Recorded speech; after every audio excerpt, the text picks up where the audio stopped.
The tattered man stood musing. Well, he was reg'lar Jim Dandy fair nerve, wa'n't he, said he finally in a little awestruck voice. A reg'lar Jim Dandy. He thoughtfully poked one of the docile hands with his foot. I wonder where he got his strin th from? I never seen a man do like that before. It was a funny thing. Well, he was a reg'lar Jim Dandy. The youth desired to screech out his grief. He was stabbed, but his tongue lay dead in the tomb of his mouth. He threw himself again upon the ground and began to brood. The tattered man stood musing. Look-a here, pardner, he said, after a time. He regarded the corpse as he spoke. He is up and gone, ain't he, and we might as well begin to look out fair ol' number one. This here thing is all over. He is up and gone, ain't he? And he is all right here. Nobody won't bother him. And I must say I ain't enjoying any great health himself these days. The youth, awakened by the tattered soldier's tone, looked quickly up. He saw that he was swinging uncertainly on his legs and that his face had turned to a shade of blue. Good Lord, he cried, you ain't going to, not you, too. The tattered man waved his hand. Nary die, he said. All I want is some pea soup and a good bed. Some pea soup, he repeated dreamfully. The youth arose from the ground. I wonder where he came from. I left him over there. He pointed. And now I find him here. And he was coming from over there, too. He indicated a new direction.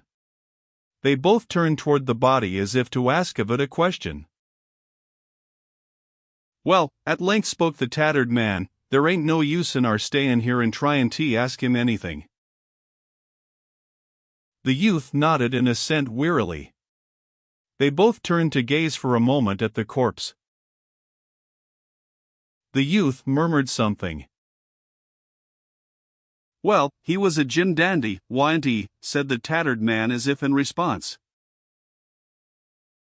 They turned their backs upon it and started away.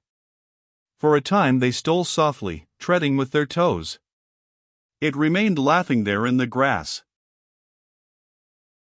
I'm commencin' to feel pretty bad, said the tattered man, suddenly breaking one of his little silences. I'm commencin' to feel pretty damn bad.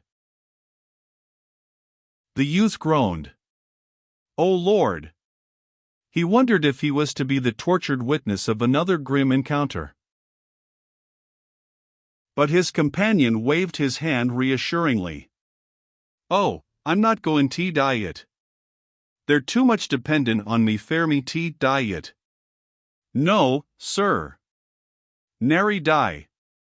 I can't. Ye'd oughta see swat a children I've got, and all like that. The youth, glancing at his companion, could see by the shadow of a smile that he was making some kind of fun. As they plotted on, the tattered soldier continued to talk. Besides, if I died, I wouldn't die way that feller did.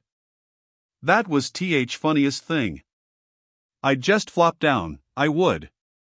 I never seen a feller die way that feller did. Ya know Tom Jameson, he lives next door to me up home. He's a nice feller, he is, and we was allus good friends. Smart, too. Smart as a steel trap. Well, when we was a fightin' this afternoon, all of a sudden he begin to rip up and cussin' Belleredney. You're shot, ya blamed infernal. He swear horrible, he scs to me. I put up hand to head, and when I looked at fingers, I seen, sure enough, I was shot. I give a holler and begin to run, but before I could get away another one hit me in arm and whirl me clean round. I got scared when they was all shootin' behind me and I run to beat all, but I cotch it pretty bad. I've any day I'd have been fightin' yet, if wasn't fair Tom Jameson. Then he made a calm announcement, there's two of 'em little ones, but they begin need to have fun with me now. I don't believe I can walk much further." They went slowly on in silence. "Ya look pretty peaked yourself," said the tattered man at last. "I bet ye got a worser one than ye think. Ye'd better take care of your hurt. It don't do to let sec things go. It might be inside mostly, and them plays thunder. Where is it located?" But he continued his harangue without waiting for a reply. "I see a feller get hit plumb in th head when my reg'ment was standin' at his unct. And everybody yelled out to him, 'Hurt, John? Are ya hurt much?' 'No, ses he.' He looked kinder surprised, and he went on tellin' how he felt. He said he didn't feel nothin'. But, by dad, first thing that feller knowed he was dead. Yes, he was dead, stone dead. So, ya want to watch out. Ya might have some queer kinda hurt yourself. Ya can't never tell. Where is your an located?"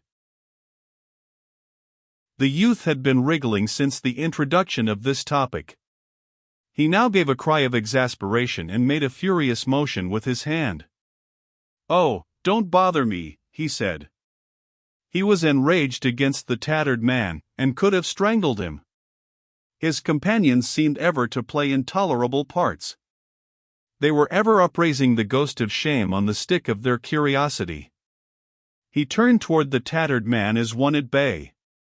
"Now, don't bother me," he repeated with desperate menace. "Well, Lord knows I don't want to bother anybody," said the other. There was a little accent of despair in his voice as he replied, "Lord knows I've got enough on to tend to." The youth, who had been holding a bitter debate with himself and casting glances of hatred and contempt at the tattered man, here spoke in a hard voice. "Goodbye," he said. The tattered man looked at him in gaping amazement.